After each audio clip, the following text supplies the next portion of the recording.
When I first came into contact with Elden Ring, I did not expect to like it as much as I did.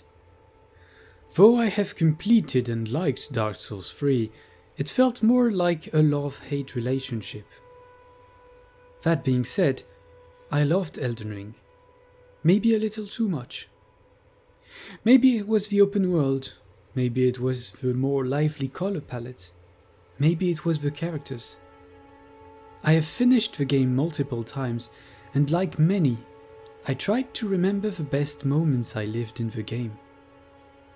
And this is where the idea of this video comes in. There are many moments in the game I would consider memorable. Meeting Lunar Princess Rani, or entering the Leyndell capital. But to me nothing comes close to what has become my favorite boss in the game. For those who have seen some of my older videos, you may know that I am deeply attached to the concept of contrast in video games. For example, I really like when a place or monster is beautiful or elegant and is revealed to be incredibly dangerous. The contrast between beauty and danger really is something I value in games in general. And to me, a perfect example of the mastery of this concept is the Regal Ancestor Spirit. You encounter this boss 2 times in the big underground part of the map. After an elevator that feels infinite, you reach this place, and in order to fight the boss, you need to light fires around the map. Then, once the fires are lit, you approach the carcass of your future adversary. You enter a gigantic cave littered with the bones of dead animals. And there, in the distance, a giant elk-like creature stands.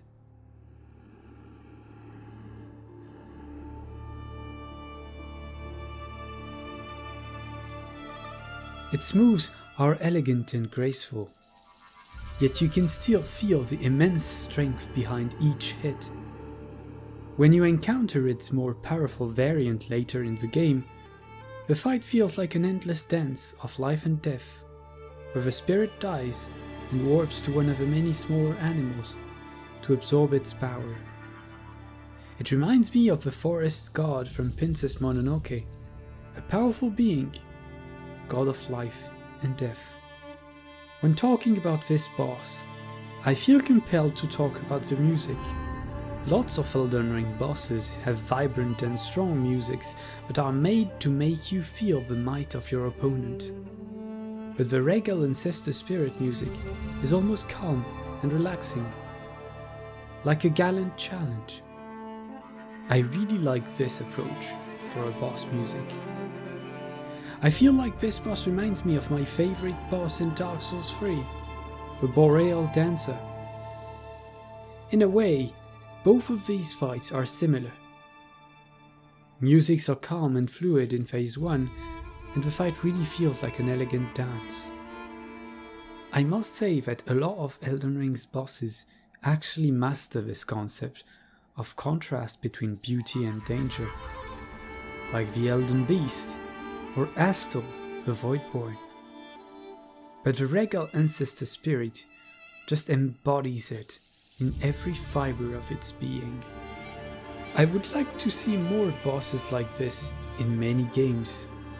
Though I enjoy big epic fights against strong and mighty opponents, I do like these more relaxing fights and think they serve as a good pause in your journey, where you take the time to admire your opponent. I know a lot of people find this fight easy, and I would argue that it is far from being the hardest in Elden Ring. However, I think that to be good, a boss does not necessarily have to be hard. It just needs to make you want to fight him again. That is why the Regal Ancestor Spirit is my favorite boss of Elden Ring. Thanks for watching this video till the end. If you enjoyed it, do not hesitate to like and subscribe, as more videos like this are coming. Thank you very much. I'll see you again. Bye.